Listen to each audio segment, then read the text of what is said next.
హైదరాబాద్లోని పాత బస్తీలో 400 ఏళ్ళు చరిత్ర కలిగిన నవాబ్ కేఫ్ని రంగనాథు చాయ్ అమ్మడాన్ని చాలా గౌరవంగా భావిస్తారు.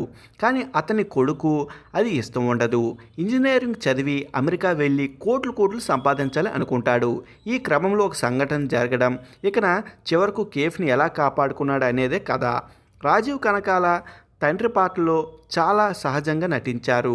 వారసత్వం విలువలను ప్రేమించే వ్యక్తిగా ఆయన చక్కగా ఒదిగిపోయారు. తండ్రి కొడుకుల సెంటిమెంట్ దృశ్యాలు, ముఖ్యంగా ఇంటర్వెల్ మరియు క్లైమాక్స్ సన్నివేశాలు ప్రేక్షకుణ్ణి ఆకట్టుకుంటాయి. ప్రశాంత్ ఆర్ విహారీ అందించిన సంగీతం మరియు పాటలు బాగున్నాయి. సినిమా చూస్తున్నంతసేపు ధనుష్ నటించిన ఇడ్లీ కొట్టు లేదా ఉస్తాద్ హోటల్ వంటి సినిమాలు గుర్తుకు వస్తాయి. కథలో కొత్తదనం లేకపోవడం పెద్ద మైనస్. Boring first half. కథలో వెళ్ళడానికి డైరెక్టర్ ఎక్కువ సమయం తీసుకున్నారు. కామెడీ, లవ్ ట్రాక్ అంతగా వర్కౌట్ కాలేదు.